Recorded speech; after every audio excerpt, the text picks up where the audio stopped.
Bom, vamos então dar início, agora sim, de forma oficial. Boa noite a todos e sejam bem-vindos a mais uma Tertúlia Primeira Luz, esta referente ao mês de maio de 2023. Para quem não me conhece, o meu nome é Nuno Luís, irei estar a moderar esta tertúlia com o meu colega do projeto, o Luís Afonso. O convidado deste mês é o fotógrafo Ruben Neves, que apresentarei com maior detalhe um pouco mais à frente durante esta sessão. Como sempre, para quem não sabe, esta sessão será gravada e o tempo de duração da mesma será sensivelmente 1 hora e meia aproximadamente. A tertúlia do dia de hoje será em modo de portfólio, onde o convidado irá nos apresentar, trazer a sua apresentação que preparou para esta sessão. Para a nossa plateia, dizer que durante a apresentação não haverá espaço para perguntas, no entanto, pode ir deixando o vosso nome no chat caso tenham questões para o convidado. Após o fim da apresentação, iremos então iniciar a fase de perguntas e respostas e por ordem de inscrição faremos um a um todos aqueles que forem deixando o nome no chat. Como sempre, a nossa expectativa é que não se sintam inibidos e se inscrevam no sentido de colocar questões ao Ruben.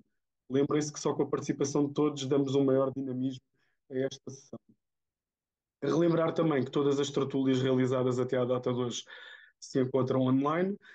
Acedam ao nosso canal no YouTube e, caso ainda não o tenham feito, subscrevam e recebam em primeira mão todas as novidades Primeira Luz.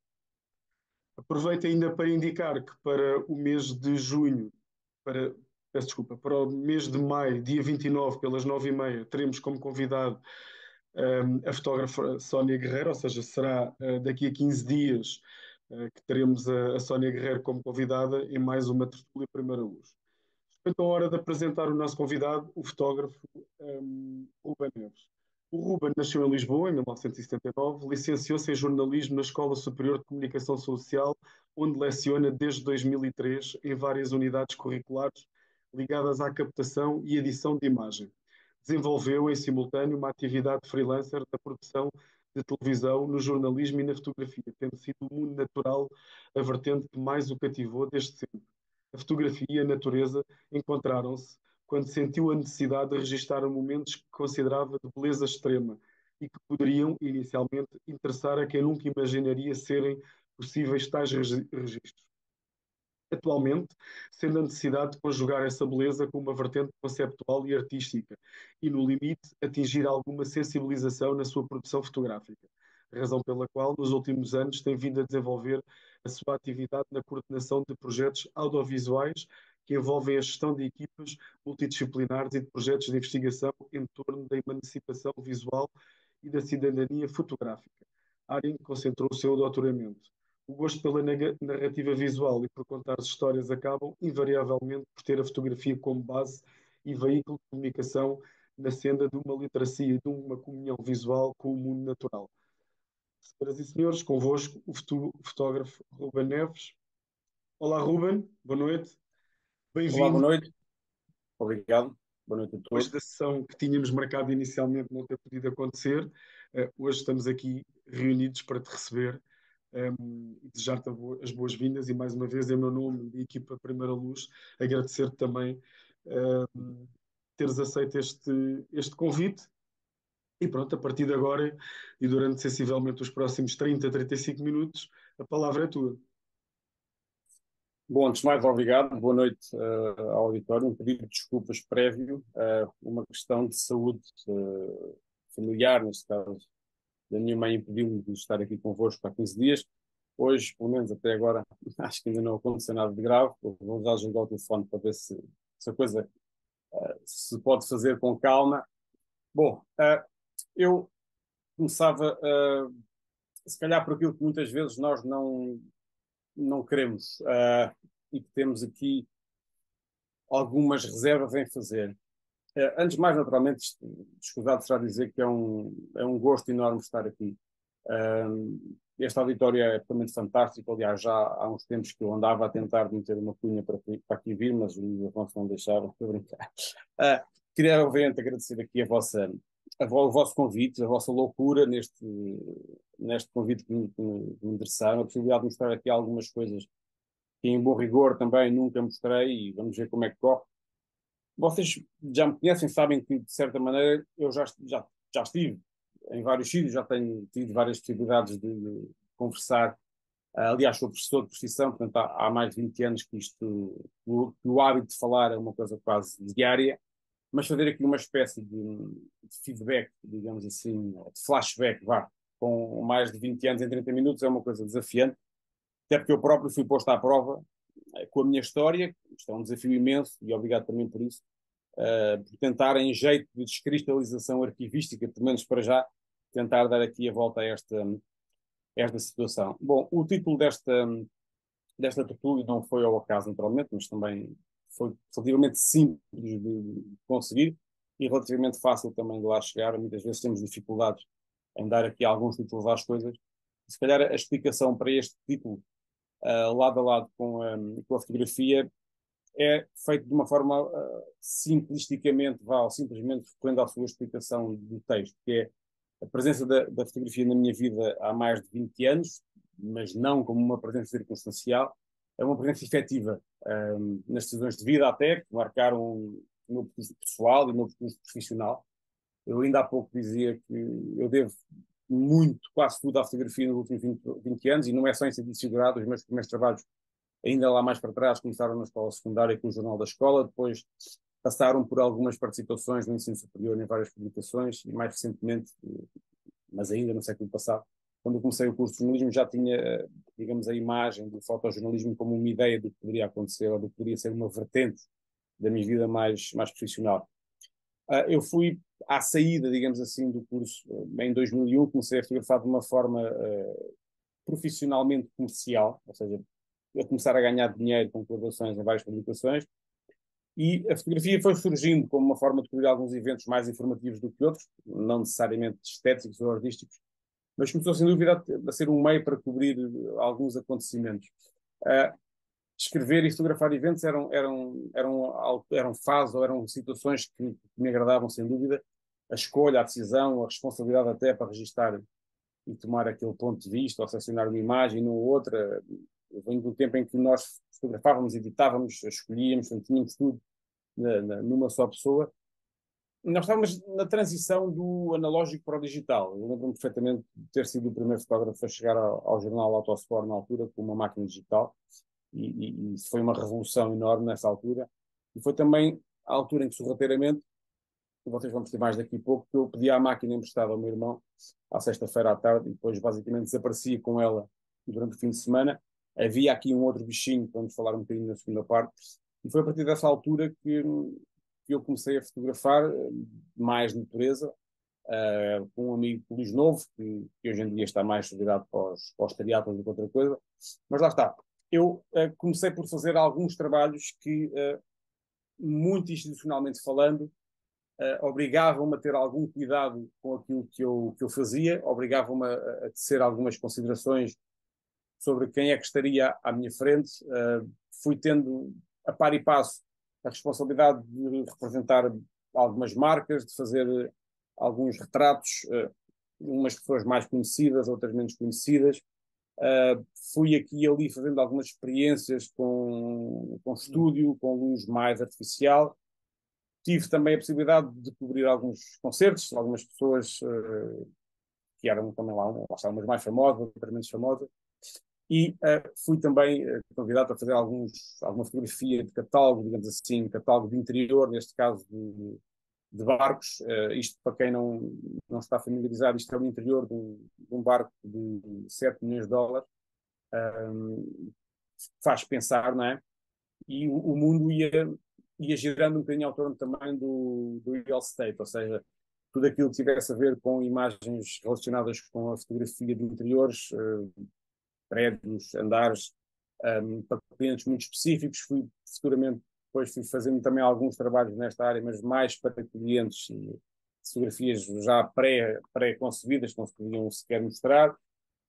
Fui convidado também para fazer algumas coisas na área da gastronomia, algumas fotografias de catálogo, alguns dos restaurantes que vocês eventualmente conhecem em Lisboa, partiram daqui.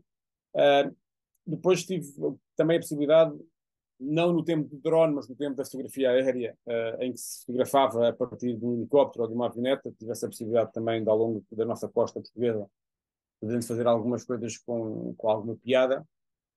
O que é facto é que nessa altura, mais ou menos por volta do início da década, do ano 2000, da primeira década, eu comecei a dar uns passos um bocadinho mais virados para o lado da natureza. Do ponto de vista cronológico, é importante perceber uma coisa. Eu aborreci-me, digamos assim, com o jornalismo nessa altura, continuo aborrecido, basicamente, mas concomitantemente a essa situação, o interesse pelo meio natural foi aumentando. E em 2003 ganhou outra dimensão. Eu penso, acho que o Modesto poderá claramente confirmar, mas eu penso que terá sido alguns entre 2003, 2004, 2005, em que eu fiz o meu primeiro fototour com o Luís Novo, fomos ao Caramulo, para um workshop do João Cosme e do João Nunes da Silva. Foi aí que o meio natural começou a ganhar outra dimensão, digamos assim.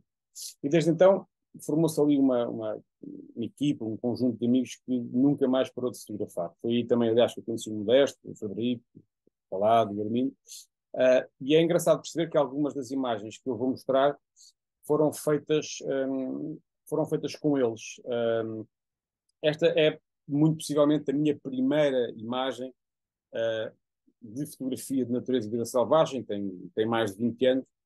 E porque é que eu vos trago esta e não outra? Esta fotografia, ao longo do tempo, foi servindo para mostrar o início de alguma coisa.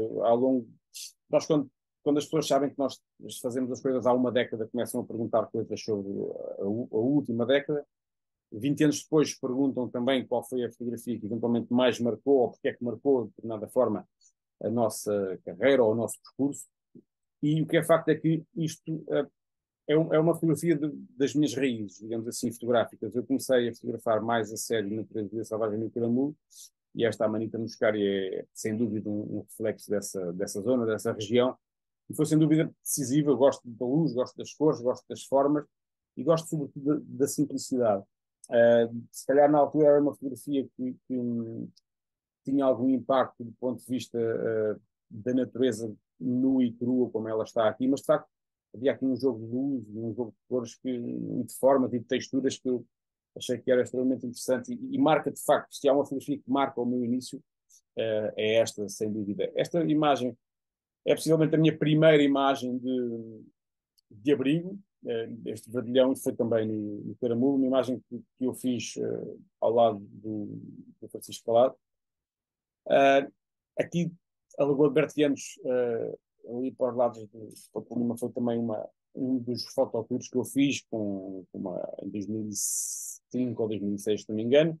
Naturalmente, o Pato, que ali em Ponte Lima é absolutamente fundamental. Aqui é já no estuário do Tejo, que foi durante muito tempo quase como que o meu quintal, era só atravessar a ponte e estava lá. Comecei aqui a desenvolver um bocadinho as ideias dos reflexos, dos espelhos d'água.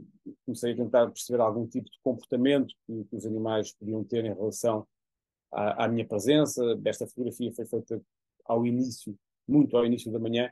A história do Tejo, curiosamente, tem momentos e tem locais que nós muitas vezes não nos apercebemos. Tem imensos canaviais, tem imensos tecelões, tem uma avifauna apenas extraordinária, e nós podemos, de manhã até ao final do dia, estar ali praticamente sem parar a fotografar. Neste momento tem menos população, digamos assim, mas é um sítio absolutamente extraordinário que permite ter ali algumas singularidades, algumas texturas que são absolutamente deliciosas. Eu lembro-me perfeitamente esta fotografia, na altura, as pessoas olhavam para ela e não encontravam o interesse da fotografia, porque naturalmente não encontravam o animal. É engraçado perceber que esta fotografia, percebendo e mostrando em alguns fóruns, teve um percurso extremamente interessante.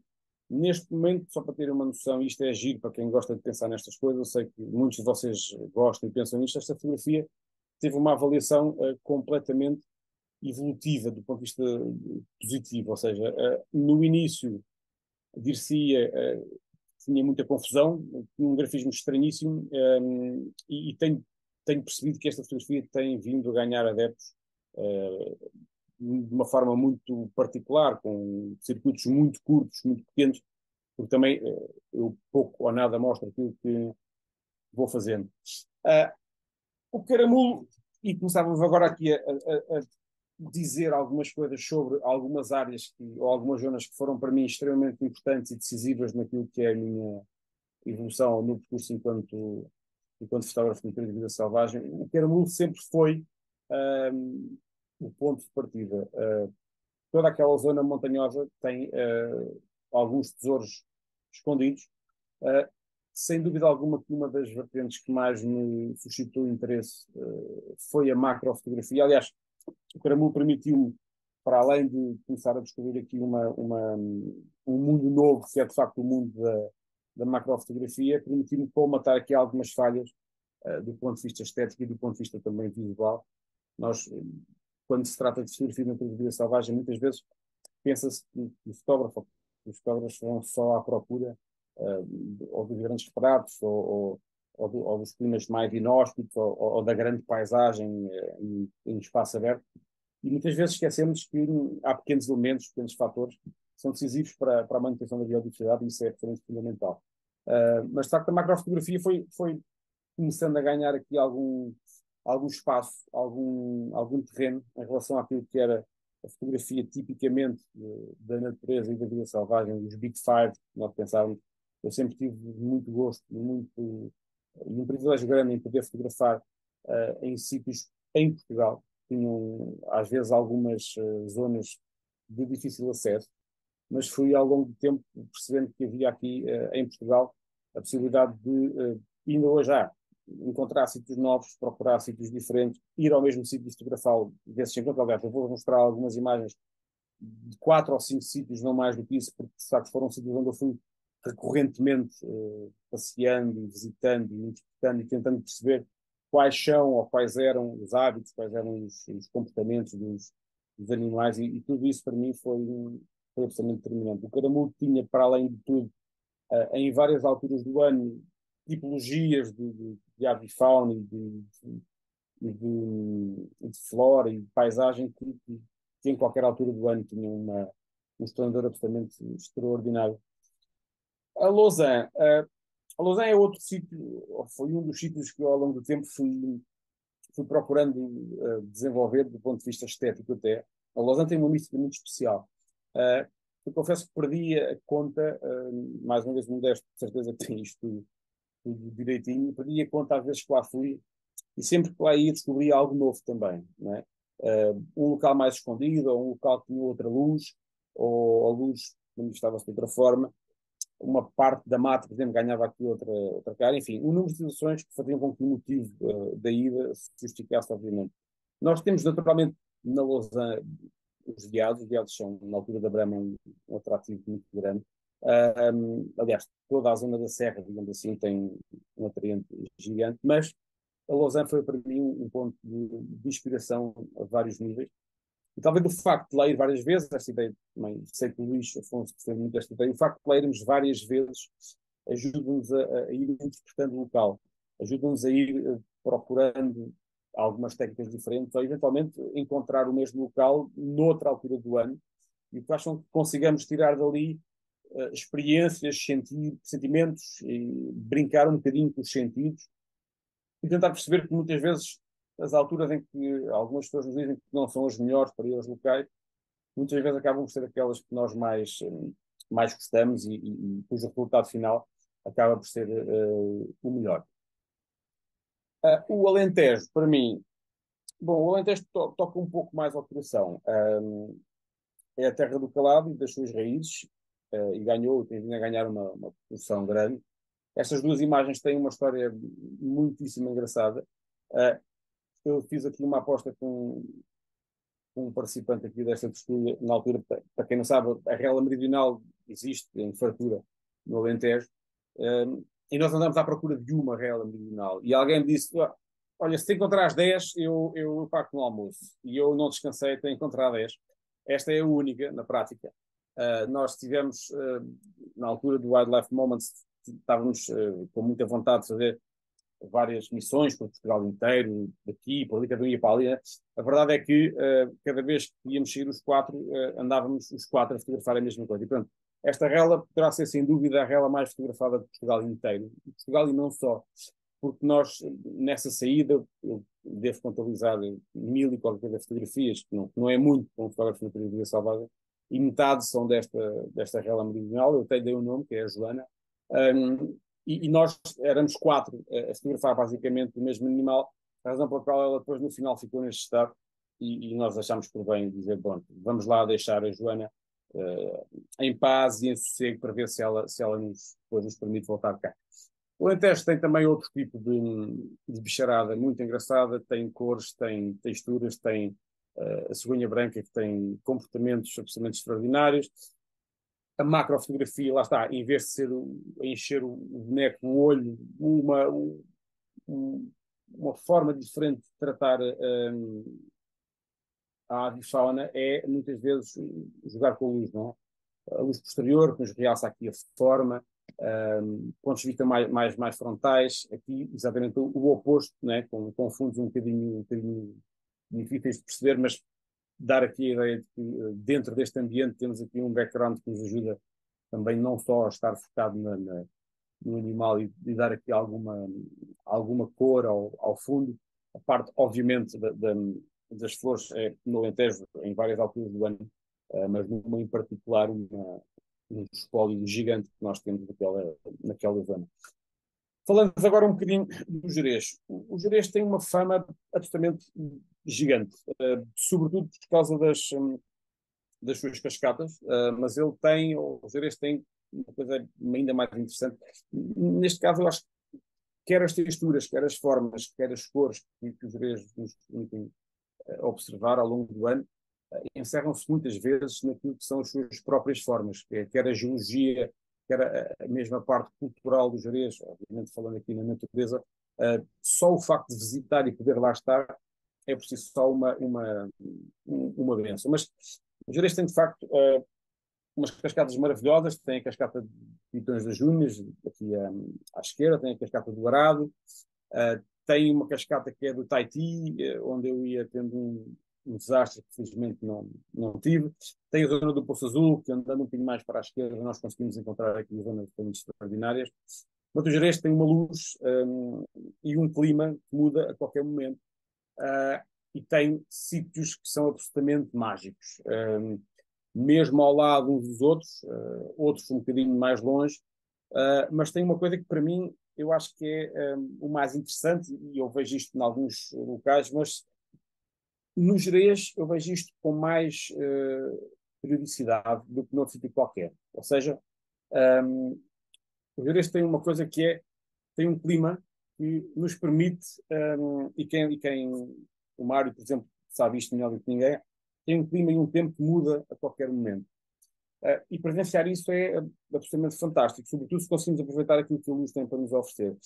Eu, neste dia, estava durante 12, 15 minutos a fotografar esta louva-a-Deus, estava tudo calmo, tudo tranquilo, até que eu diria que ela antecipou uma alteração do tempo. Estava imensa luz, as nuvens faziam uma espécie de difusão, digamos assim, incrível, não havia sombras, estava tudo certo, tudo calmo e tranquilo, para alguns pormenores do animal, perceber aqui o que é que se poderia ensinar cientificamente a alguém, até que salta para outro ramo, do nada, e o tempo fica tal e qual como vocês estão a ver aqui. Aliás, a maior parte das imagens, a grande parte das imagens, para quem me conhece, eu não as edito, digamos assim, nem muito nem pouco. Não tenho por hábito sequer fazer muita edição. E depois começa aqui uma espécie de luta contra o tempo atmosférico, eu diria. Começou a proteger-se, o sol começou a abrir, depois, de repente, as nuvens voltam, e eu ainda pensei que tivesse a ver alguma coisa comigo, mas eu estava ali há quase 20 minutos e a coisa não se dava, até que começa a chover e o comportamento passa a ser este. Ou seja, deu-se aqui uma resposta atmosférica e depois voltou tudo às nuvens, para de chover e voltou tudo à mesma. Ou seja, comecei do lado esquerdo da fotografá-la, do lado direito o clima começa a mudar e depois há este tipo de comportamento, quase como que degladiar-se com a chuva. Eu confesso, eu já andei por muitos sítios, mas o Gerês tem aqui esta característica que é de mudança. Tipo, eu não diria que é como os Açores, mas tem aqui uma mudança climática que a qualquer momento nos pode dar aqui a volta ao assunto e nós não conseguimos perceber porquê. O Cabo Sardão. O Cabo Sardão foi outro sítio que durante muito tempo foi, para o grupo com quem eu estava a fotografar, com quem eu fotografava, foi um bocadinho quase que o nosso pátio. como quem vai ao supermercado abastecer-se de cegonhas, gaivotas e corvos marinhos. Nós íamos ao Cabo Sardão, muitas vezes saindo às 4h30, 5h30 da manhã para tentar apanhar as primeiras luzes. O Cabo Sardão tem, obviamente, uma escarpa de nidificação que é absolutamente inacreditável, corvos marinhos, falcão também lá por lá anda, mas as cegonhas são, obviamente, o ex-libris. Mas para quem quer acordar cedo, as gaivotas têm um comportamento absolutamente extraordinário, sobretudo se apanharem bichos ou se apanharem sardinha, que é que elas gostam, ou saguinhas dentro também. Mas lá está, as escarpas do Cabo Sardão, com aqueles contrastes com as gaivotas, com tudo que para ali anda de bicharada, é uma coisa absolutamente extraordinária. É quase idílico em algumas alturas do dia. Muito recentemente houve muita gente interessada em ir para o Cabo Sardão. Nós inicialmente íamos bastante, deixámos de ir tanto. Também agora tem lá umas coisas que eu não sei muito bem como é que se classificam, mas adiante. Mas de tantas vezes que nós lá íamos de manhã à noite, permitia-nos fazer algumas coisas, tirar ali algum partido de algumas imagens, que obviamente umas foram usadas, outras foram a concurso e ganharam algumas coisas. Nós, naturalmente, a certa altura, fomos guardando. Esta também é uma das razões pelas quais a gente às vezes guarda muita coisa que não mostra. Tem a ver com o facto de termos muita coisa, se calhar, parecida com algumas pessoas que eventualmente aproveitam e bem para fazer parte de alguns concursos e ganhar, e tem todo o mérito por isso. Mas o Cabo Sardão tem uma característica que eu acho que é absolutamente indescritível, que é a luz do Cabo Sardão. Muda também de tal forma, não como o Jerez, mas faz ali um impacto naquela parte mais biológica, digamos assim, que faz com que toda a parte de rocha e em conjunto com o mar, que também vai mudando, obviamente, a sua luz ao longo do dia, ganhe a cada 15 minutos uma demonstração e uma visibilidade diferente. E, portanto, nós, se quisermos começar a fotografar no inverno às 4h30 e ficarmos até às 7h30, quando a luz já se pôs, ou o sol já pôs às 6, podemos ficar. Isso é uma longa exposição com quase 3 minutos e é feita já, eu diria que a 2 horas. O Douro, vou avançar aqui um bocadinho para não ultrapassar aqui o tempo que me pediram. O Douro, bom, o Douro tem uma sobranceria inigualável naquelas encostas, como é evidente, mas também tem pontos incríveis. Alguns não vêm nos guias turísticos, outros vêm, e outros dependem um bocadinho da forma como vocês, digamos, atacam o problema. Esta imagem eu quase não era para colocar. Foi uma imagem, foi a única vez que me pediram para selecionar algumas imagens para dar para uma exposição, e eu de facto dei, mas não tive decisão sobre a exposição. E foi uma gargalhada enorme na altura, porque alguém dizia que o grifo não tinha cabeça. Para quem sabe, o grifo, quando está em voo, e neste ponto de vista, obviamente, tendencialmente baixa o pescoço e vira a cabeça para espreitar. E, portanto, mas mesmo assim, dá a ideia que alguém chegou ali com um razor, digamos assim, e cortou a cabeça. Para os mais céticos, ele depois deu a volta e consegui apanhá-lo de uma forma um bocadinho mais subtil, para que as pessoas ficassem com a noção de que ele de facto estava com a cabeça e conseguia viver bem. Eu não era para ter trazido isto, mas trouxe por uma razão simples, que tem a ver com... Quando se fala um bocadinho dos portfólios, fala-se um pouco das emoções e das experiências. Cazorla é ali uma serra muito interessante na Andaluzia. Tem veados também. Mas esta ideia que eu destaco aqui tem a ver com outra coisa, não tem a ver com a fotografia, tem a ver com a experiência. Eu estava a andar normalmente com uma 70-200 e de repente ouço um barulho. Vocês não veem, mas do lado esquerdo havia uma quantidade de arbustos muito grande e eu ouço um barulho e de repente paro. E qual não é o meu espanto quando alguém também para à minha frente? E eu pensei, bom, se fosse um macho era muito mais complicado, um de nós ia sair a correr, mas neste caso, não sendo um macho, a coisa podia correr melhor do ponto de vista da segurança, mas ia correr mal do ponto de vista geográfico, porque elas são muito mais ariscas e fogem muito mais rapidamente. O que acontece é que eu tive um contacto direto, congelei automaticamente, sem saber o que fazer, E as imagens seguintes parecem iguais, mas não são. Eu estive ali cerca de 15 segundos, 20 segundos, 30 segundos. Para quem não imagina, ou para quem sabe, 30 segundos à frente de um bicho destes, sem ele fugir, é bom e é mau, porque nós não sabemos muito bem o que é que está a acontecer. Eu, pura e simplesmente, eu limitei-me a colocar a máquina à frente da cara e depois fui fotografando, devagar, devagarinho, para ver o que é que acontecia. E ela ali ficou a comer tranquilamente, sem grandes dramas, e depois foi-se embora, calma e tranquilo como chegou, e foi uma daquelas experiências que eu inevitavelmente tenho para mim e levo como uma das coisas mais gratificantes até hoje. Entrando aqui um bocadinho já na reta final, faltam-nos aqui 2 minutinhos e meio, esta foi uma viagem que se calhar me marcou mais do ponto de vista fora de portas, foi uma viagem que estava planeada há muito tempo, planeada com muito detalhe, e depois deu também uma grande amizade com o Peter Kearns, que nos recebeu muito bem em Valentino Lodges, e eu na Escócia tive a possibilidade de perceber um bocadinho como é que era a filosofia da preservação local, ou seja, como é que se faz para preservar, como é que se faz para garantir um ambiente, uma biodiversidade, trabalhando diariamente para que os animais consigam ter uma sustentabilidade, uma vida, um dia a dia saudável, equilibrado. Obviamente que havia e que houve momentos absolutamente deliciosos do ponto de vista até da caça.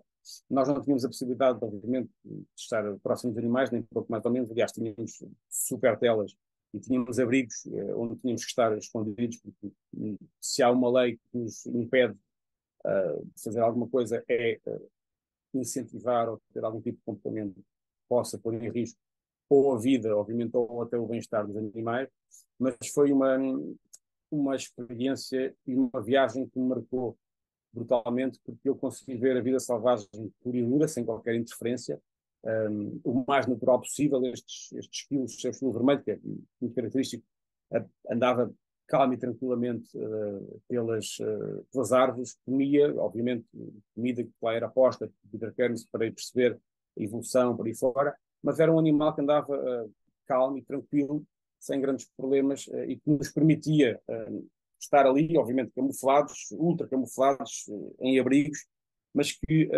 foi se calhar uma das coisas que mais me marcou do ponto de vista do percurso enquanto fotógrafo de natureza e vida selvagem, foi perceber que é possível viver em conformidade e em harmonia com este tipo de animais e com este tipo de seres. Fiz algumas incursões também pelo preto e branco, muito influenciado por Inácio Dias, que alguns de vocês conhecem. Estas fotografias são ainda do tempo do analógico, ou seja, nenhuma delas é digital. Foram depois, tive alguma hipótese também ainda, já no digital, fiz algumas incursões para aquilo que se chamava na altura, eu não sabia que depois ia ser tão popular, algumas séries.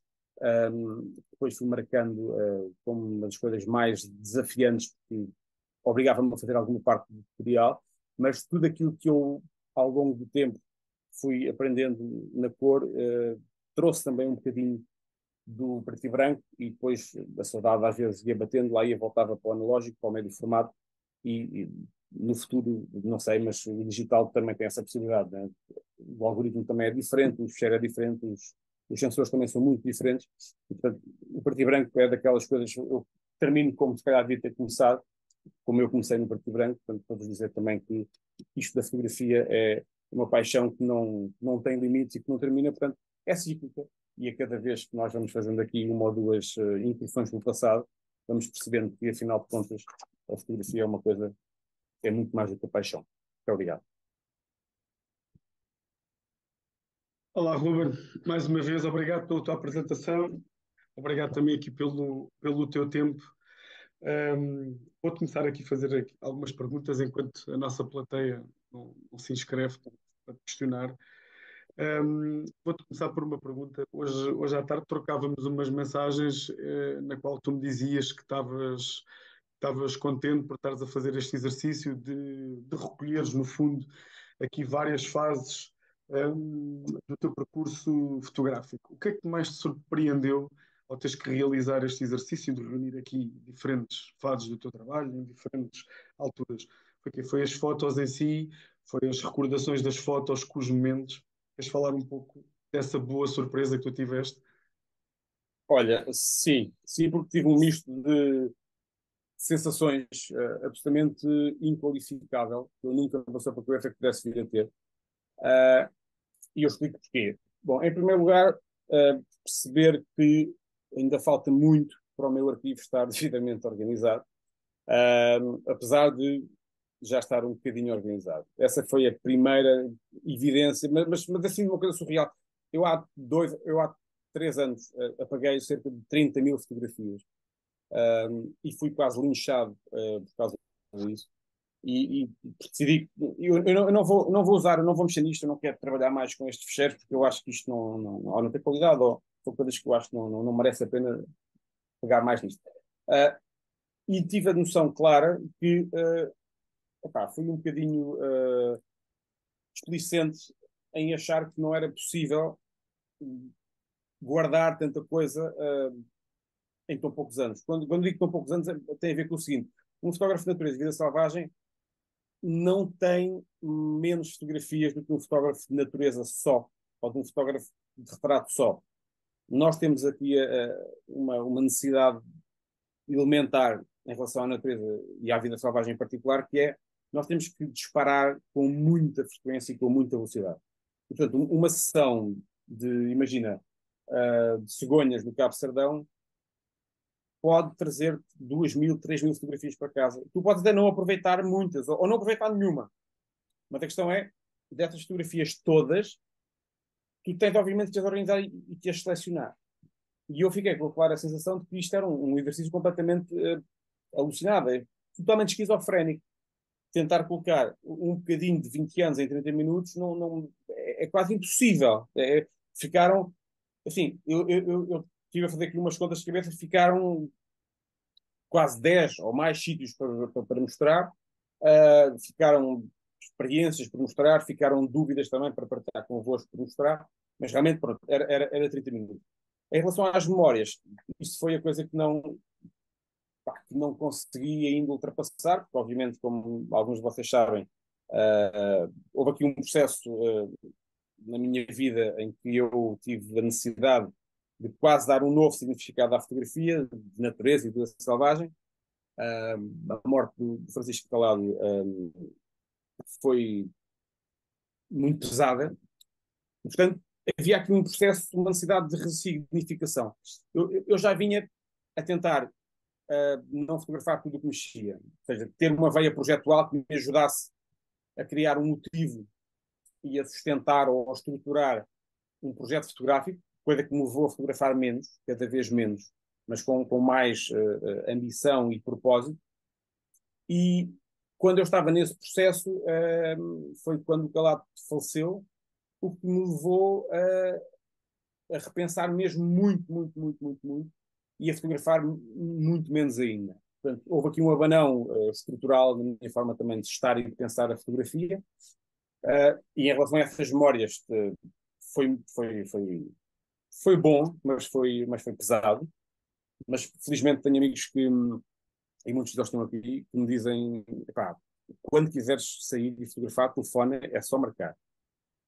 E isso é impagável. Portanto, há coisas boas e há coisas más, e esse exercício também ajudou-me a repensar isso. E depois, obviamente, olhar para trás e pensar que possivelmente devia ter feito qualquer coisa com algumas destas imagens, possivelmente devia ter, sei lá, tentado concursos, publicado mais, enviado mais para algum lado, nem que fosse em sites ou blogs, qualquer coisa. Portanto, essas 3 áreas de resposta eu acho que são aquelas que foram mais determinantes para classificar aqui esta experiência, que foi voltar ao passado quase 20 anos e tentar. Não me lembrava que tinha fotografado o Marcelo, por exemplo, portanto, agora posso fazer coisas simpáticas com as fotografias dele, por aí fora. Tenho aqui outras tantas que eventualmente podiam dar outras coisas, mas lá está. Foi importante, sobretudo, para me reposicionar e para perceber que, de facto, há aqui alguma coisa que se calhar pode e deve mudar, porque o bichinho está cá dentro, sempre esteve, nas conversas que nós às vezes vamos tendo, acho que isso se percebe. E reenquadrar, redirecionar tudo isto foi um exercício importante e agradeço também por isso. Esse desafio, sobretudo, teve essa vantagem muito grande. Muito bem. Olha, antes de passar aqui a palavra à nossa plateia, que já temos aqui várias pessoas a querer fazer questões, só uma mais questão que queria colocar, que é a seguinte. Tu, ao longo aí da tua apresentação, referiste isso, que devias ter feito alguma coisa com as tuas fotos. Agora voltaste a referir esse ponto. Um, ou seja, evidenciar aqui também alguma mágoa da tua parte. Porquê que tu achas que isso não aconteceu? Ou seja, porquê que tu achas que não deste o devido encaminhamento, chamemos-lhe assim, às fotos? Porquê que tu pensas que isso aconteceu? Porquê que tu tens esse sentimento, essa mágoa? E faço esta pergunta porque referiste duas vezes esse aspecto. Sim, eu, há duas ou três respostas possíveis para isso. Eu sempre fotografei no início com muita gente que fazia da fotografia vida e tinha uma necessidade comercial de vender. Dependiam da fotografia para viver.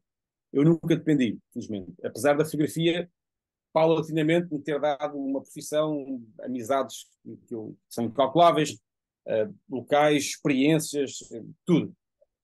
Eu nunca tive essa preocupação de chegar a casa e ter que as editar imediatamente, porque há aqui um bocadinho aquela tendência do fotógrafo na natureza selvagem, pelo menos a minha, que é de contemplação.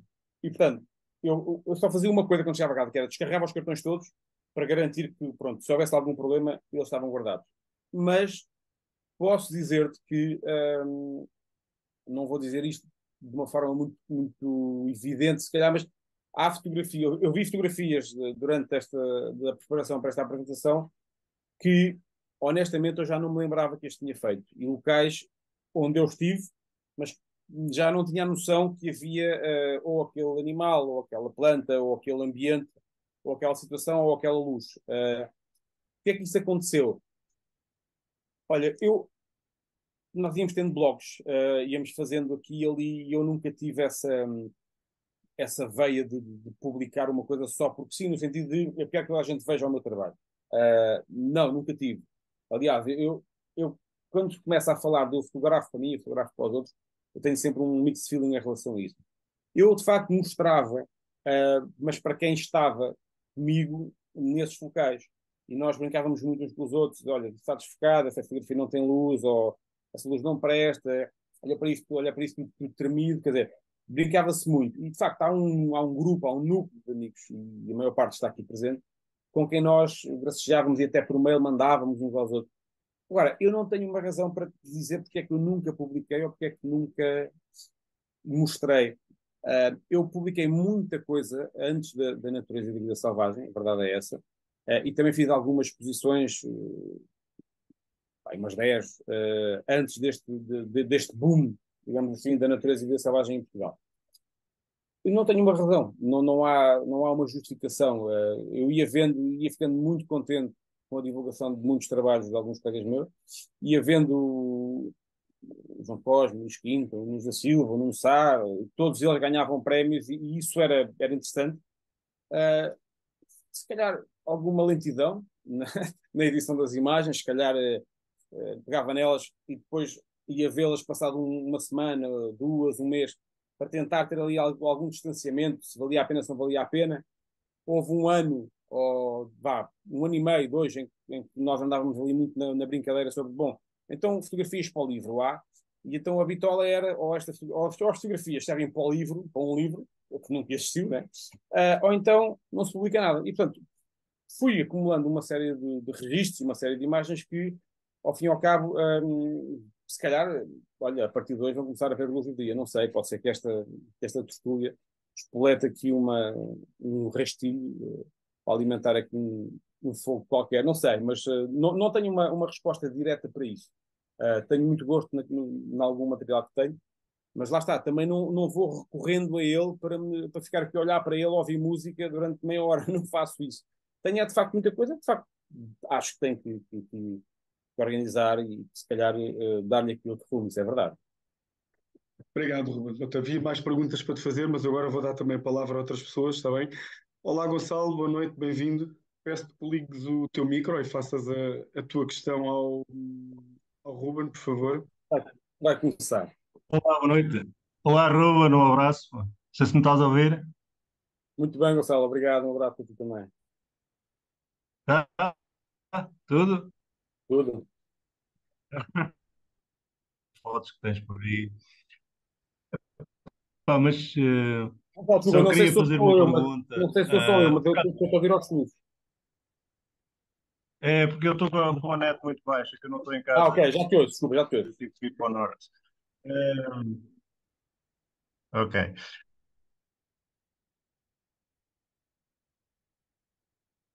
Se alguma vez usaste o tripé?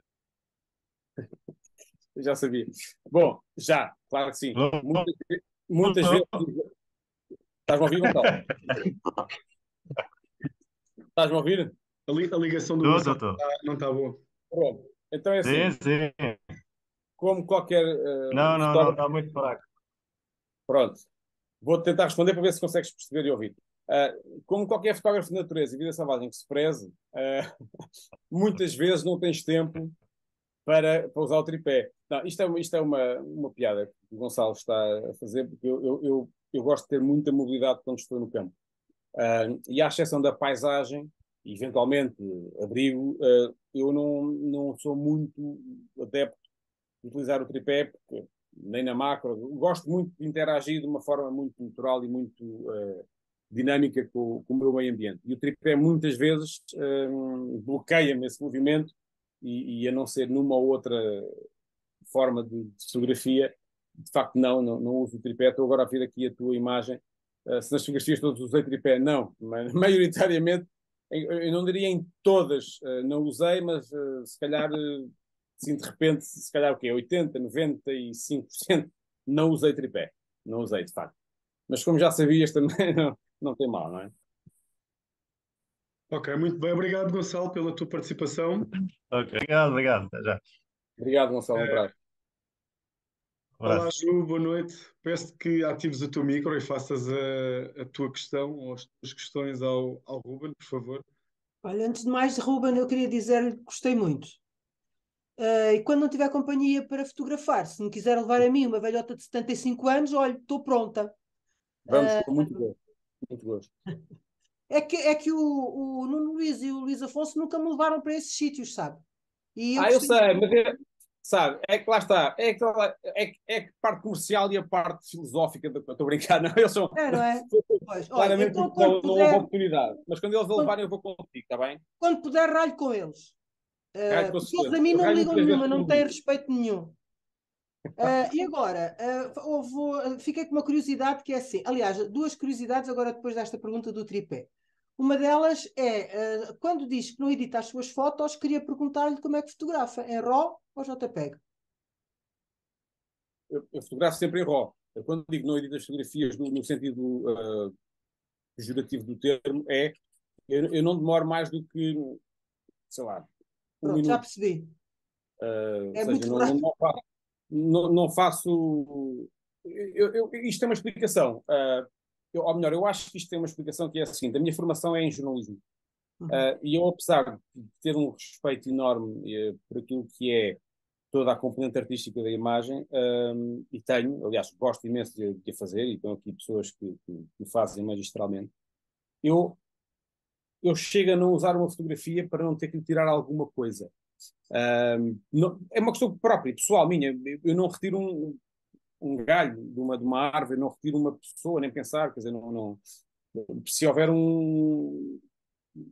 uma folha que está à frente e que eu posso retirar, eu não me lembro de o ter feito. Quando digo não edito uma fotografia, claro que eu passo o revelador RAW para a utilização, faço os ajustes normais, mas não faço mais do que isso. Quer dizer, não gosto até de estar muito tempo dedicado à edição de imagem. Gosto muito mais de perceber a narrativa das imagens ou as histórias que elas contam. Eu não tive a oportunidade de contar uma história, porque senão uma hora não chegava.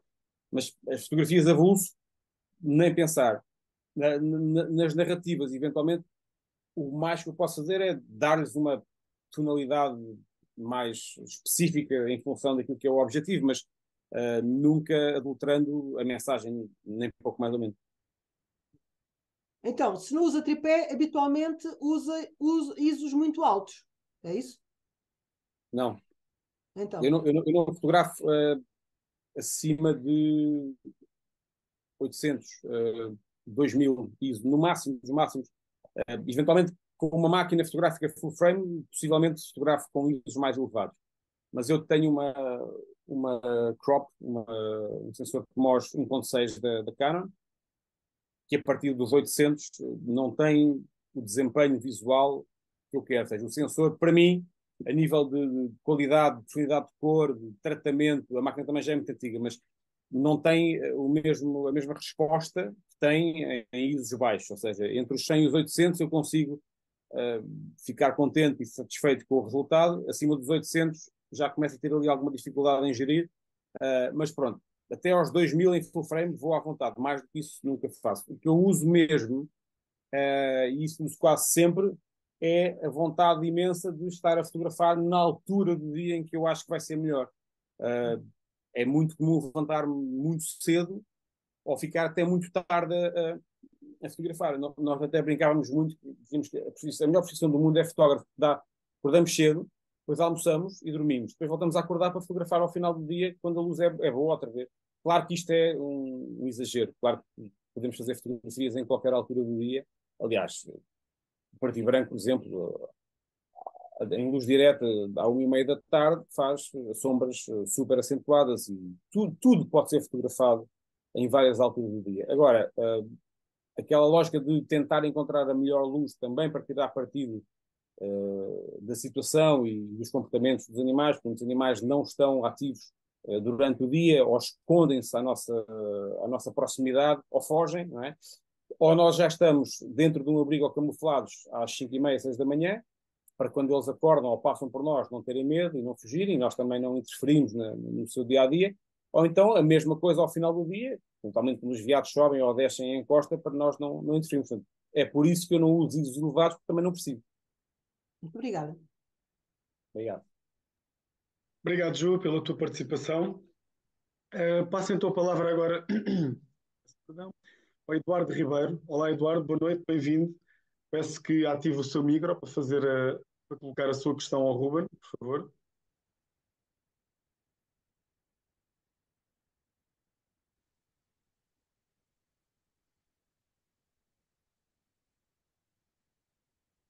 Não o conseguimos ouvir, Eduardo.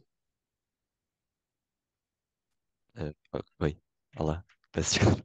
Boa noite. Boa noite a todos. Ahm, a pergunta que eu faço é, para quem se inicia na fotografia, o Ruben tem alguma ideia, alguma coisa que acha importante que o possa ter mudado até como fotógrafo em termos de pensamento crítico ao fotografar ou alguma coisa assim? Do ponto de vista da fotografia em geral ou da fotografia da natureza? De geral, da experiência. Sim. Bom, há vários conceitos que eu posso dar, mas se tivesse que dar um, era fotografar. Porque a fotografia tem esta coisa de, e sobretudo agora, não é? No digital, nós temos a possibilidade de ver e de corrigir, não é?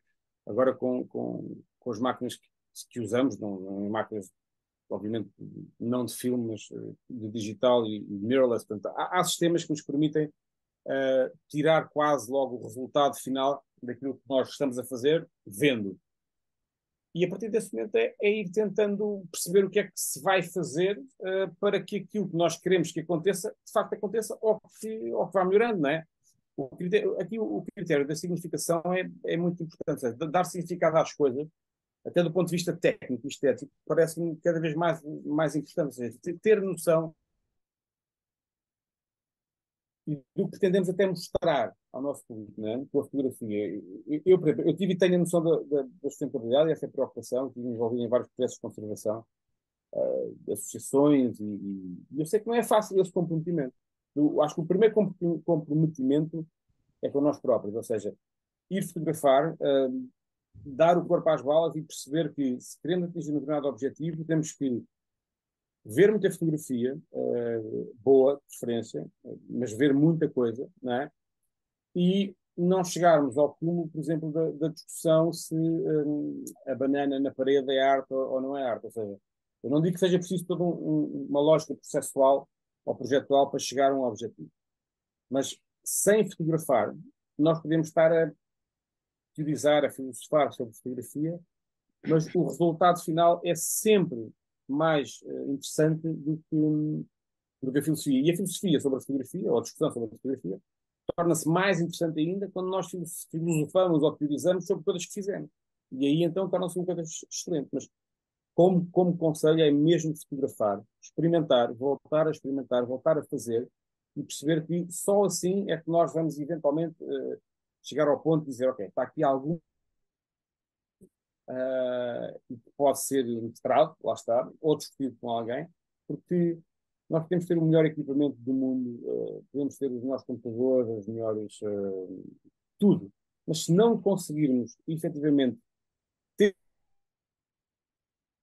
sobre ele falar, ficamos um bocadinho no éter, não é? Ficamos um bocadinho, que é bom também, diga-se de passagem, mas é melhor se for a posteriori. Portanto, ter alguma coisa para discutir sobre aquilo que foi feito é muito mais interessante do que estar a discutir no vazio, não é? Sobre a teoria da fotografia. Portanto, um conselho de base, se fosse o único, é fotografar muito. E depois ver e ler. Ver e ler não é só fotografia, atenção. Não é? As artes, no caso da arte, há muita coisa para ler e para ver. Mas fotografar. E depois editar e voltar a fotografar. Resumidamente, se fosse só um conselho, era fotografar o mais possível, que é fotografar que se aprende. E é com os erros que nós vamos evoluir também. Não sei Ok, se obrigado. ajudei. Sim. Obrigado. Obrigado, Eduardo, pela participação. Bom, Ruben, agora vou passar a palavra ao Afonso. Ok? Olá, Ruben. Luís Olha, Afonso. Luís, sim. Estás-me a ouvir? Olá, Luís. Estou. Olá, boa tarde boa noite a todos. Eu não tinha dito. Bom, eu tinha aqui várias perguntas para te fazer, algumas delas mais provocatórias do que outras, como tu sabes, não é? Mas vou pegar nesta última pergunta do Eduardo e o Ricardo também pôs o dedo no ar, se calhar também quer comentar alguma coisa desta última pergunta e isso é interessante. Porque tu falas muito do fotografar e, e acho que é um bom conselho, como é óbvio. Eu acho que todos nós, é um dos conselhos que damos sempre, é que as pessoas têm que fotografar, mas eu neste momento apetece-me perguntar-te quando é que se dá o clique para nós passarmos a ter essa vontade ou essa necessidade de colocar alguma significância na nossa fotografia. Ou seja, o que é que te aconteceu a ti para tu fotografavas, mas um dia decidiste, ok, não vou publicar mais, não vou fazer uma série de coisas, porque se calhar as minhas fotografias não estão a ter o significado que eu queria que elas tivessem, ou por outra razão qualquer, porque te lembraste, não, deixa-me lá começar a fazer projetos, ou deixa-me lá dar então essa significância que tu agora falaste e que eu também acho que é muito importante ter, mas quando é que nós, para quem não sabe nada e só está a fotografar, quando é que esse clique se dá? Bem, essa pergunta é excelente. O clique não se dá, o clique vai-se dando. Não é num dia, ou tu não acordas num dia e dizes a partir de agora eu vou deixar de fotografar bichos a saltar, porque já aprendi todas as técnicas para congelar o movimento e agora vou querer fazer uma coisa mais séria e mais estruturada. O clique vai-se dando, eu acho que isto é um processo de certa maneira natural. Ou seja, eu quando dizia há bocadinho que tinha apagado 30 e tal mil fotografias, não estava a brincar, eu apaguei mesmo 30 e tal mil fotografias. E eu costumo dizer ao Modesto que só me falta ir fotografar os camaleões ao Algarve, porque de resto tenho Portugal fotografado de norte a sul. E além disso, há lá uma excelente churrasqueira onde ele ainda não me levou, mas ainda há de levar. Mas isto fazer o quê? Eu comecei a perceber que havia muita coisa que precisava ou de ser repetida várias vezes para ser bem feita, ou seja, ires várias vezes ao mesmo sítio para teres aquela, e tu este conceito conheces perfeitamente, para teres ali uma relação ou mais íntima, ou até melhor, ou maior do que alguém que só lá vai uma vez, isso acontece-nos também, não é? Que é, eu fui lá uma, duas, três vezes e acho que não estou contente com aquilo que tenho, e depois porque comecei a perceber que a minha veia também de contador de histórias ou de professor, às vezes dizia, ok, é uma fotografia bonita, ok, so what, não é? É um postal bonito, é uma imagem que até pode ganhar um prémio num concurso qualquer, mas a fotografia, enquanto veículo transmissor de sensações ou de emoções ou de razões, poderia ter muito mais do que isso, não é? Ou deveria ter muito mais do que isso. E o clique foi-se dando naturalmente, foi-se dando aos bocadinhos, foi-se dando à medida que tu vais assistindo a algumas palestras, algumas masterclasses, vais vendo algumas coisas, vais percebendo que, em alguns concursos, que, de facto, as categorias da narrativa visual ou fotográfica fazem-te muito sentido porque alertam para alguma coisa, e o público começa a perceber que tu tens alguma voz ou que tens alguma coisa a dizer. E isso é importante. Isso é importante porque tu passas a ser, para além de ser um fotógrafo, passas a ser um contador de histórias fotográfico.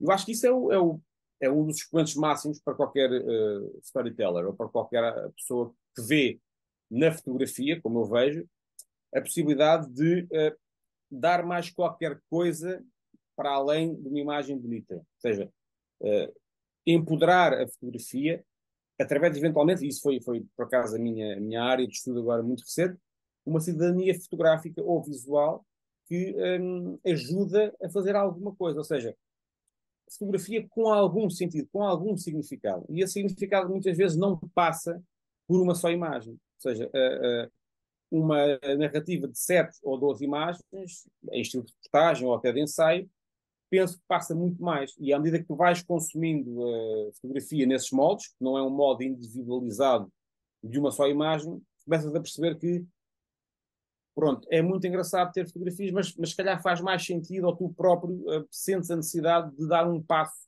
Não é maior ou menor ou mais produtivo, é outra coisa. É tentar fazer com aquilo que tu tens algum tipo de história ou de narrativa que faça da fotografia um agente mobilizador, um agente da diferença, ok?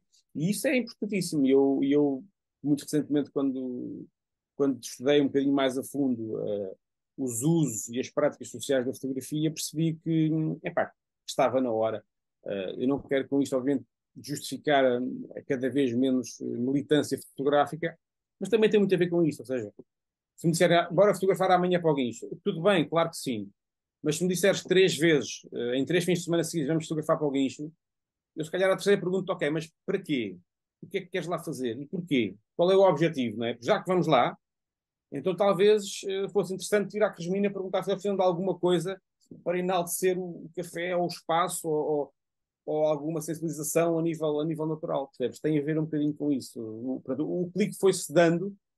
Eu acho que se calhar a tua pergunta para ser datada no espaço, se calhar o clique começou quando eu apaguei as 30 mil fotografias que tinha e pensei, ok, eu não faço nada com isto e também não quero fazer mais. E a partir daí, se calhar, o processo começou a ganhar outra estrutura e outro corpo, não é? Ou pelo menos eu quero acreditar que assim é, eu quero acreditar que pode ser assim. Ok. Se calhar vou passar a palavra ao Ricardo. O Ricardo, se calhar, quer comentar alguma coisa sobre isto, ou não. Mas passo-lhe já a palavra e depois vou. Estava o Fernando primeiro, passa ao Fernando Soares, depois já passamos ao Ricardo.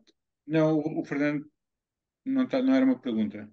Vou passar ao Ricardo e depois se o Fernando quiser fazer uma pergunta, ele faz, mas não é uma pergunta. Ok.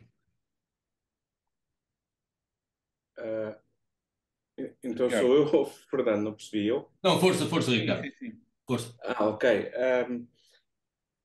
Tenho aqui uma questão que se calhar bate nesta que o Luís Afonso te colocou, mas primeiro quero perguntar uma coisa. Nós temos aqui um ponto em comum, que é a nossa relação com o jornalismo e muito provavelmente o jornalismo aproximou-te da fotografia. Admites isso ou não? O jornalismo... Sim. Eu já Sim, aproximou-me. Mas pronto, e a mim também, e a questão que eu te coloco é, tu mostraste ali alguma transversalidade nas fotografias que mostraste no teu portfólio, tens ali natureza, tens vida selvagem, tens macro, tens até abstrato.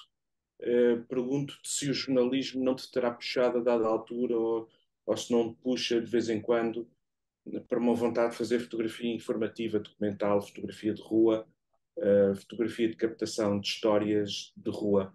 Isso é uma pergunta. A segunda pergunta, que é para poder depois libertar o microfone, eu fiquei sem perceber qual é o teu ponto de situação neste momento com a fotografia, se estás zangado, se não estás zangado com a fotografia, ou por outra, tu fizeste um discurso muito do passado e eu fiz isto e eu tinha estas fotografias no meu arquivo e aqui estão elas e eu quero perceber se tu estás mesmo disposto a continuar a fotografar daqui para a frente com a regularidade com que fazias no passado ou se existe aí ainda algumas mágoas com a fotografia, uma das quais tu explicaste e está perfeitamente percebido, mas quer perceber qual é o teu ponto de situação neste momento com a fotografia.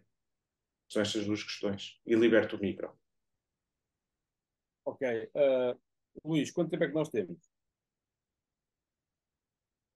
Temos Mais 20 ou menos 20 minutos. Pronto. O Ricardo tocou aqui em dois pontos que são absolutamente determinantes, quer do ponto de vista pessoal, quer do ponto de vista profissional. Eu não estou aborrecido com a fotografia, atenção, eu estou aborrecido pelo jornalismo, são coisas diferentes. E eu aborreci pelo jornalismo porque considero que só se deve negociar o que é negociável. Eu acho que a verdade dos factos é uma das coisas que não é negociável, ou mesmo a deturpação ou adaptação, ou seja, não me parece que haja aí alguma liberdade ou algum espaço não. Portanto, eu assim que comecei a fazer jornalismo e também o jornalismo, o fotojornalismo, a coisa que obrigavam-me a ter um tipo de comportamento que eu não queria ter. Portanto, tive a sorte e a felicidade também, nessa mesma altura, de ser convidado para dar aulas de fotografia. Fotografia com ecrã, mas não fotojornalismo, entende-se? E isso ajudou-me bastante a traçar um percurso que virou-se, ou foi redirecionado, digamos, da parte informativa barra jornalística para a parte do storytelling, muito também do vídeo e também da fotografia. Portanto, consegui ganhar aqui um espaço e uma independência em relação ao jornalismo que me agradou, porque de facto aborreci-me e continuo aborrecido, às vezes até se me levantam os cabelos.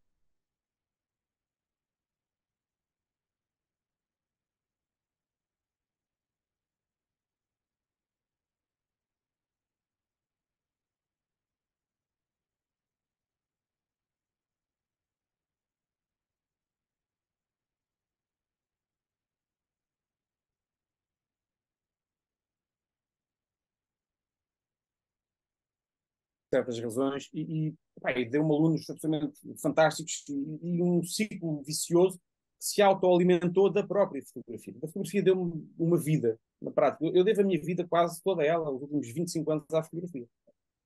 E, portanto, não poderia estar chateado nem com a fotografia, nem mesmo com esta lógica da inteligência artificial.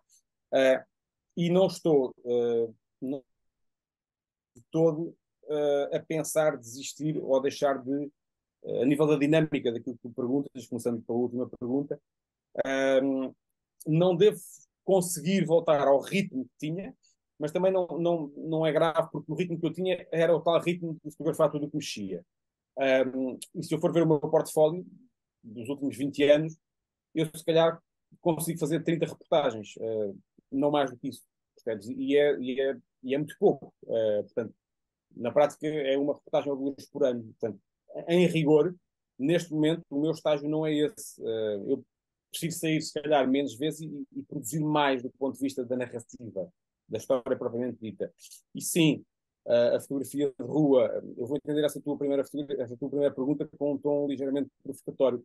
Mas sim, há um ímpeto gigantesco de fotografia de rua, como tu Não sabes. é provocação, não é provocação. É mesmo curiosidade. Sim. Eu gosto, eu quando quando há uma grande manifestação, quando há um evento de grande ação social em Lisboa, gosto de pegar na câmara e ir fotografar isso. Então tens esse... As pessoas não me conhecem por isso, porque eu fotografo isso por gosto pessoal e depois não é o que mostro, mas tenho uma grande vontade. Acontece, sim, acontece. Eu já fotografei muito mais social do que fotografo agora, como é evidente. Os bichos não deixavam. E inevitavelmente, quando começa a fotografar na natureza selvagem, o pendor começa a ser quase aditivo, não é?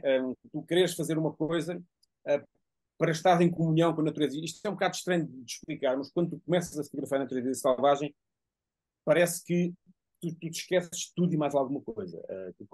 É das poucas alturas em que o telefone, nem que toque, como não está lá, como está no silêncio, pouco importa, não é? E aí consegues perceber esse ímpeto. Mas a nível da dinâmica social que tu perguntavas há pouco, sim, claro que sim. Aliás, eu estou a encetar até a nível académico uma área que tem a ver mais com o documentário e tem muito a ver com o documentário visual, digamos assim, neste caso fotográfico e de vídeo, e sinto que há aqui, eu diria, de várias partes, de vários ângulos, digamos assim, da sociedade, um pressing de uma força, e isto é estranho, mas é bom, e é muito bom sentir isso, para que as coisas, de certa maneira, retomem, se calhar, um circuito ou uma linha de atuação que foi parando, mas lá está, foi parando não necessariamente por más razões, contextos variados levaram a que isso acontecesse, mas sim, o estado da coisa é, se me telefonares amanhã a dizer que é de fotografar não sei para onde, eu não te digo se calhar que vou, ou automaticamente que sim, mas se calhar se telefonaste 3 vezes, se calhar a terceira eu vou, mas não, eu percebo a tua pergunta, e sim, o posicionamento neste momento é o outro.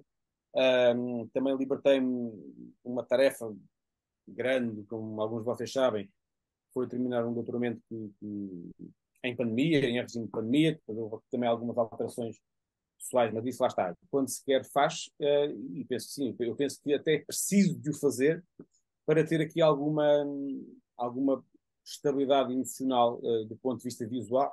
Agora, eu nunca deixei de fotografar, e não estou a falar com o telemóvel, claro, mas ainda que sim, eu fotografo todos os dias, obviamente, com o telemóvel, mas eu, por exemplo, dá 5 anos para cá, a natureza e a vida selvagem não tem tido propriamente muita ação, mas já voltou a ter nos últimos 2 anos, mas continuo a fotografar em projetos de investigação, em projetos sociais, em projetos documentais, que comecei agora no ano passado a fazer um. De facto, lá está, as coisas não vêm cá para fora como se fotografasses há uma semana e no blog a seguir, ou no site na semana a seguir, ou no Facebook, tivesses cá a fotografia. Deixei-me, entre aspas, dessa atividade, porque também nunca lá estive. Eu neste momento eu tenho fotografias que não ninguém viu, nem nunca mais ninguém vai ver, a não ser que vá aos jornais ou às revistas de antigamente, ou eventualmente a discos externos que, entretanto, foram com uma enxurrada ou com uma enchente numa produtora. Portanto, há aqui coisas que, ainda que tenham feito sentido e tenham tido muito significado durante um tempo, ficaram lá atrás, acabaram. E agora há um outro, lá está, há aqui uma ressignificação. A fotografia tem um pendor e tem uma força diferente e, portanto, também tem que ser pensada de outra forma, não é? Eu já não me contento, apesar de gostar imenso, e vou, obviamente, e vou para os viados com a malta e vou fotografar abelhas se for preciso, mas, e isso dá-me um prazer enorme. Mas a nível profissional, que eu acho que é por aí também que tu se calhar queres vir ou queres perguntar, isso já não me contento, já não me chega. Eu já sinto que tenho a necessidade e até alguma responsabilidade para criar aqui algum tipo de narrativa que seja fruto, obviamente, da experiência que se vai tendo, mas sobretudo da minha própria, ou seja, do meu próprio empenho enquanto contador de histórias para fazer alguma coisa. Eu cheguei a um ponto em que passei claramente a achar que a fotografia tem um propósito e tem um significado superior àquilo que muita gente pensa. E o caráter involuntário com que muitas vezes a gente a pratica não maximiza todo o seu potencial. E eu estou empenhado em fazê-lo. E é isso que eu estou a fazer há cerca de um ano, num projeto da RAI, que alguns de vocês conhecem, é através da fotografia enaltecer uma zona, um local, as gentes, as tradições, um território. E acho que isso é muito, muito importante, e talvez mais importante do que ter uma imagem bonita, uma paisagem bem exposta, ou eventualmente uma fotografia pendurada na parede. Não sei se respondi, Ricardo.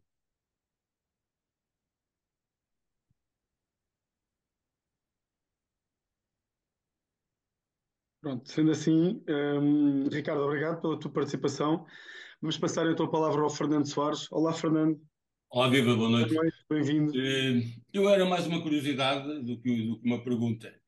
Sendo que o Ruben anda, portanto, viaja muito e quer a nível nacional, quer mesmo, e em especial na Escócia, eh, eh, o facto de tirar fotografias, quer de flora, quer animal, quer macro, não sei se só tira essas ou se também aproveita outro tipo de fotografias em que nos pode mostrar mais o local onde está, nomeadamente na Escócia, estando num abrigo a fotografar animais, sendo a Escócia um potente da fotografia de paisagem.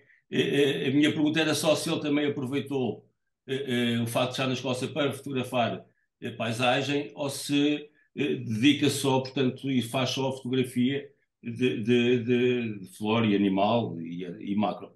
Portanto, era só mais isso por curiosidade do que uma pergunta. Boa noite e obrigado, está bem? Obrigado, Fernando. Não, na Escócia, aliás, eu tinha a ideia que a primeira fotografia que eu mostrei da Escócia foi de paisagem mesmo.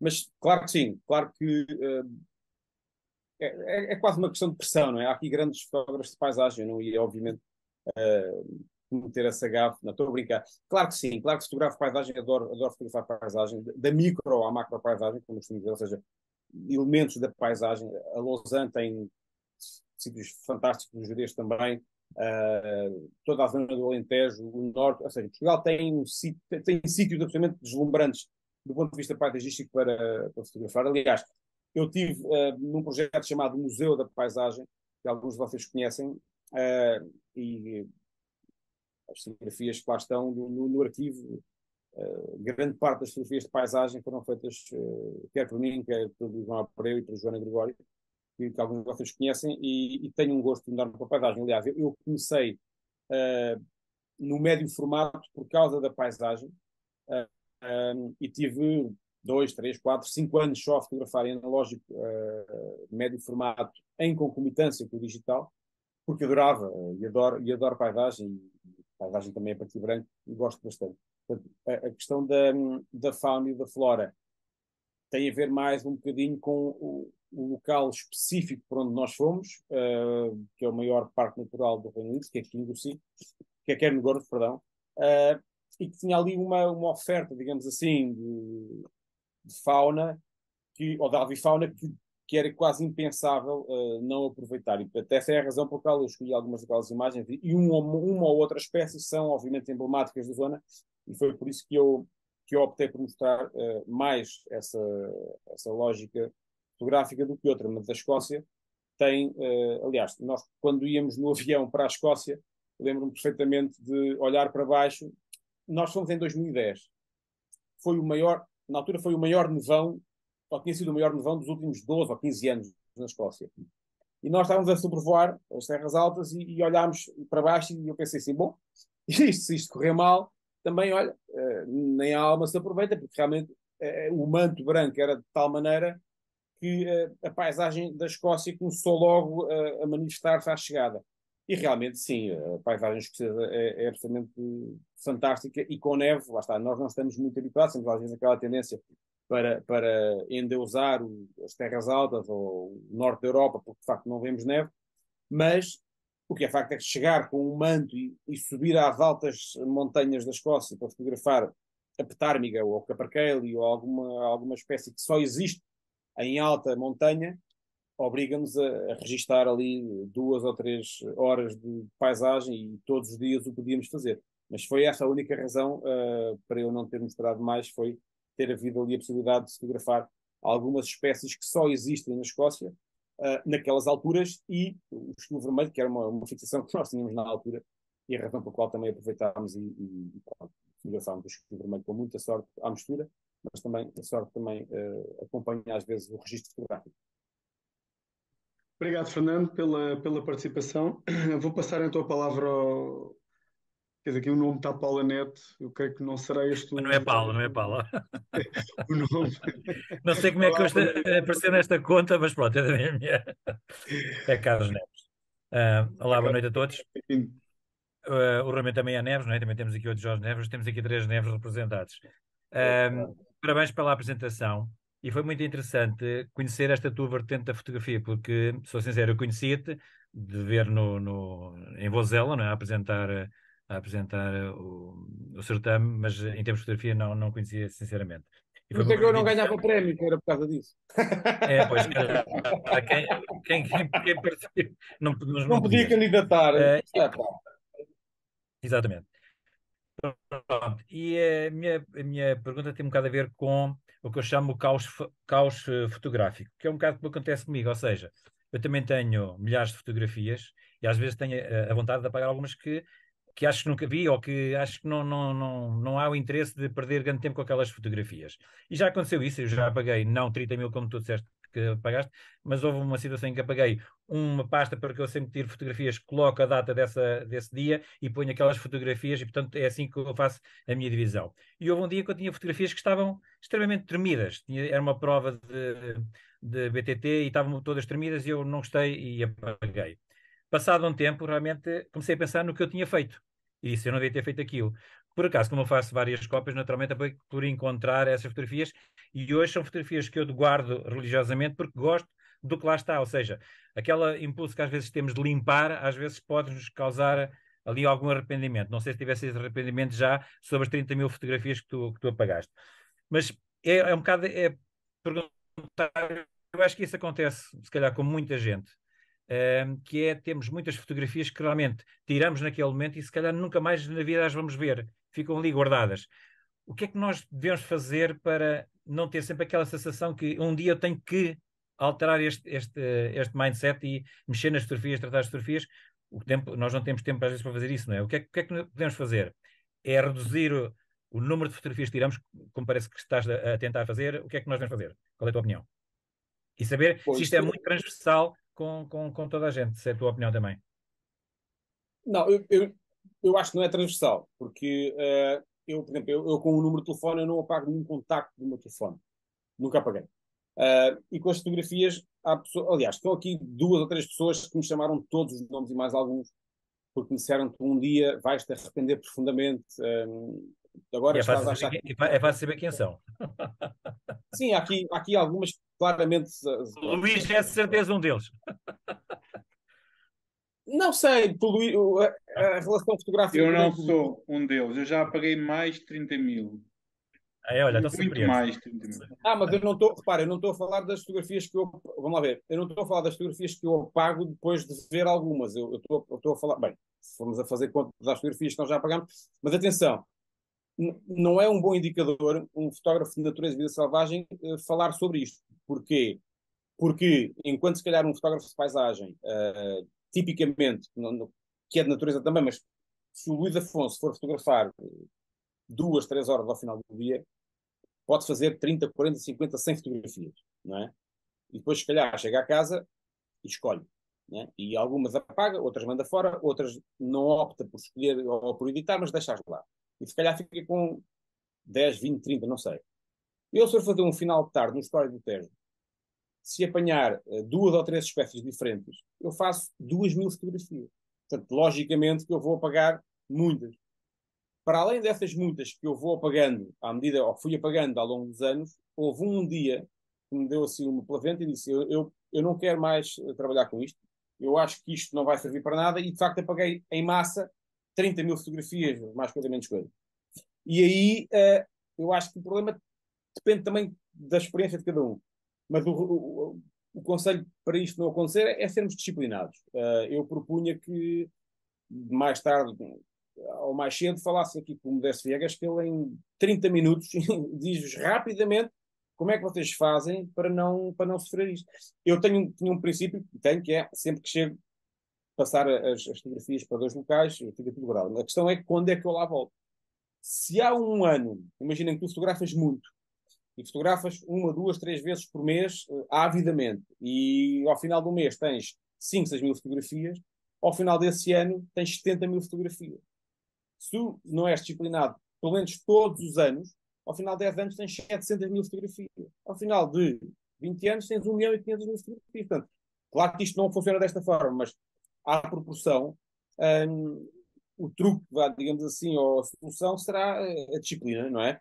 E ir logo decidindo o que é que se deve ou o que é que não se deve fazer, para depois, eventualmente, se quiseres fazer um best-of, não é? do que tens, não teres que andar à procura aqui ou ali, ou eventualmente poderes responder. E isto aconteceu-me algumas vezes e eu aí percebi que era mesmo, pronto, tinha que se mudar, a cabeça vai gerindo muita coisa. Mas a rapidez de resposta às vezes é necessária para responder a alguma solicitação e tu não podes deixar um editor de uma revista ou um diretor de um jornal ou um fotógrafo-chefe que te pede uma coisa sobre Montezinho e tu dizes, espera aí, que eu acho que tenho aquilo para lá, há alguns, quer dizer, não pode ser, não é?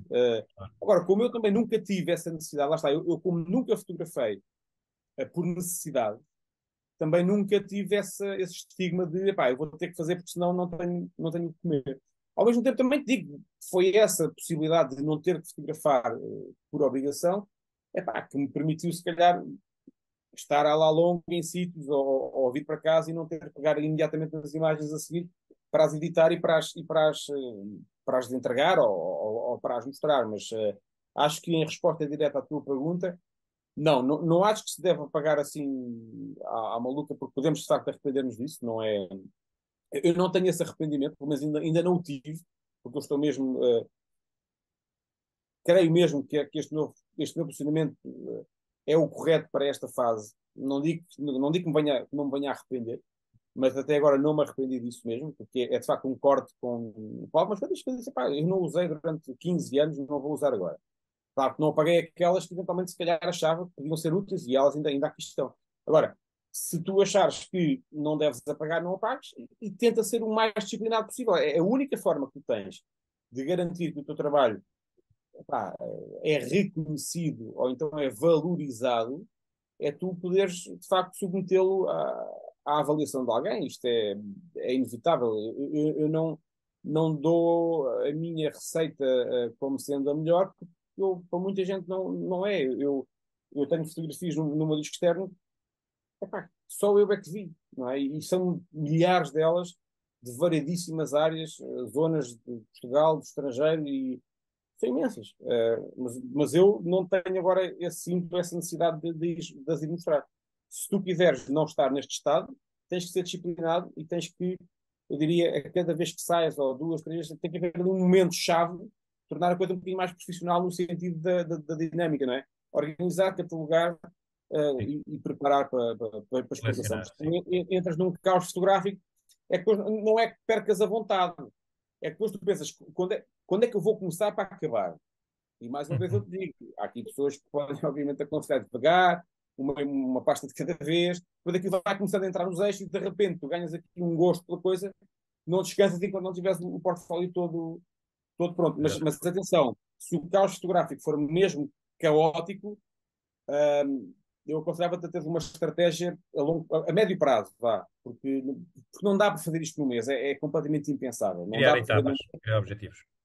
É por fases. Imagina, imagina, ou tudo do Alentejo, ou tudo, whatever, vai fazendo e vai organizando, porque vais ver que daqui a, se calhar, sei lá, 3, 4, 5, 6 meses, um ano, vais perceber que valeu a pena. E quanto mais cedo começares, melhor. Ok. Boa dito. Obrigado.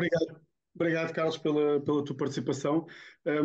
Ruben, estamos a chegar ao fim. Vou só passar a palavra ao Jorge Neves. É a última questão. Tá bom? Olá, Jorge. Ok. Olá, boa noite. Boa noite, Ruben. Como estás? Olá, Jorge. Olha, bem, muito obrigado. A minha a ligação está a cair com frequência, não sei se vai acontecer isso ou não.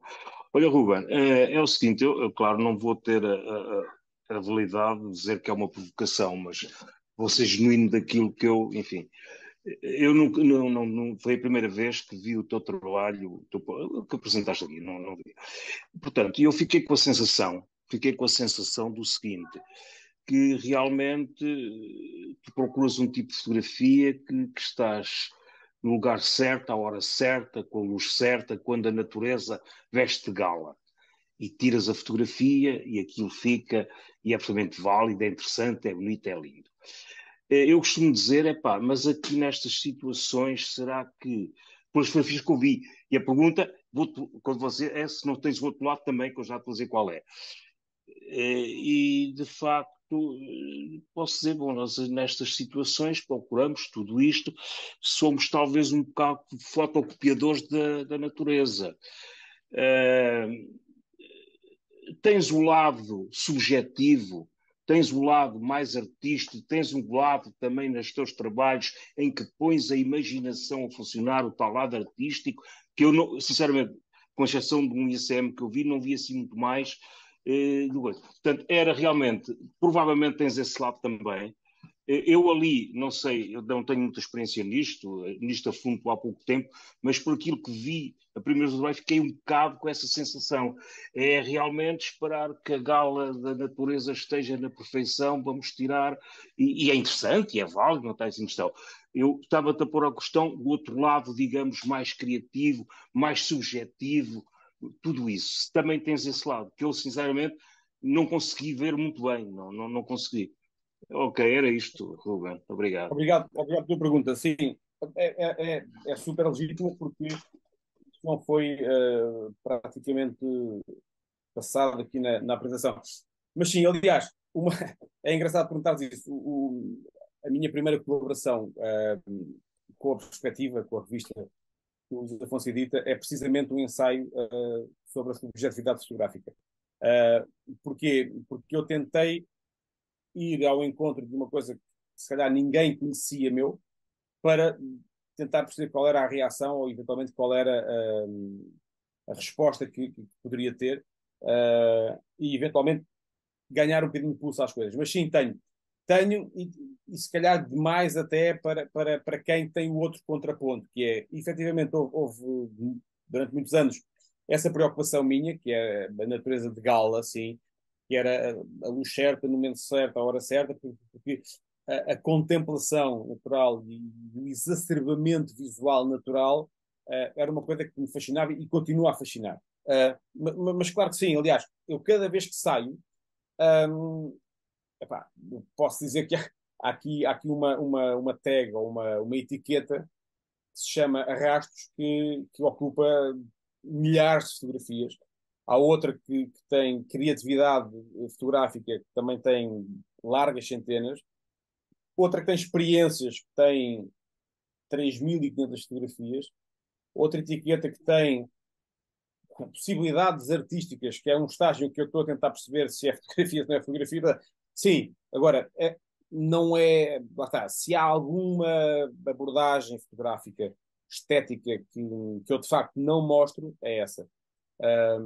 Não há uma razão para isso, mas lá está, começa, e aproveitando aqui a tua pergunta, para ir respondendo também ao Ricardo Falvo, há essa preocupação de ir tocando algumas áreas que eu eventualmente percebo que têm algum potencial, ou que eu penso que têm algum potencial, para que dê aqui, digamos, um equilíbrio às coisas. E também convencer-me a mim mesmo, que isto é importante, que há material que eventualmente tu tens e que podes pensar que não tem, assim, se calhar, muita importância ou muita atração, e que de facto acaba por ter algum feedback, e esse feedback, pronto, acaba por ser simpático na maior parte das vezes. Mas em relação à parte artística ou à parte mais subjetiva, objetiva, sim, bastante mesmo. Bastante, porque repara, tu quando estás na natureza tens muito tempo para ficar à espera. E inevitavelmente começas a experimentar. E tu és capaz de estar, sei lá, 1 hora, 2, 3 horas num abrigo na Lausanne ou em Montezinho, e nada acontece. Nada acontece onde tu queres que aconteça, com a luz que aconteça. Portanto, tu tens que começar, ou eventualmente começas a perceber o que é que eu posso fazer aqui de interessante. E de repente um galho de uma árvore pode criar a forma de um monstro, e tu começas a entrar aí, e não tem a ver com o calor que está no abrigo, não estás a desidratar, estás mesmo a querer compor e a dar ali algum toque mais criativo. Mas sim, tenho muita coisa dessa, mas se calhar até te digo, para teres a noção numérica é se calhar 1/3 da minha fotografia de natureza é mais artística. Porque lá está, há muito tempo que tu podes fazer para esperar e há muito tempo que tu tens para pensar em fotografar. E só não é mais, porque quando estás à espera, às vezes o bicho passa e tu já o perdeste. Portanto, às vezes tens de estar com atenção mesmo para o bicho não desaparecer. Portanto, mas sim, tenho muita coisa dessa. Sensivelmente 1/3 da minha fotografia, se calhar é artística, criativa, esteticamente diferente do registro da natureza em gala. Ok, muito bem. Obrigado, Jorge, pela participação mais uma vez. Ruben, estamos a chegar ao fim. Agradecer-te uma vez mais teres aceito o nosso convite. Espero que tu também tenhas gostado. Espero que seja uma motivação para os próximos tempos e que ganhes aí um boost extra, porque és sem dúvida um apaixonado pela fotografia, um apaixonado pelas artes visuais. Já tive a oportunidade de dizer isto várias vezes. Espero que de alguma forma isto possa também aqui contribuir como um motor de arranque, por assim dizer, para o que aí vem. Está bem? Olha, Peço deixa-me só fazer aqui um apontamento que tem mesmo que ser feito. Ao longo da apresentação, eu fui tendo aqui algumas mensagens de algumas pessoas cujas caras não estão visíveis. É muito interessante perceber que mesmo pessoas que eu inevitavelmente não conheço de nome, mas que me vão mandando mensagens privadas, é absolutamente delicioso perceber que o auditório tem este comportamento para comigo. Eu só quero deixar aqui um agradecimento público às pessoas que o fizeram, está bem? Muito bem. Já, a restante plateia, já sabem, regressamos daqui a 15 dias com a fotógrafa Sónia Guerreiro. Até lá, um bem-aja a todos. Ruben, peço-te só que esperes mais um minutinho ou dois, está bem? Claro, claro. Depois toda a plateia ter saído. Boa Obrigado noite a todos a todos. e obrigado. Boa noite. Boa noite a todos. Tchau. Boa noite. Boa noite.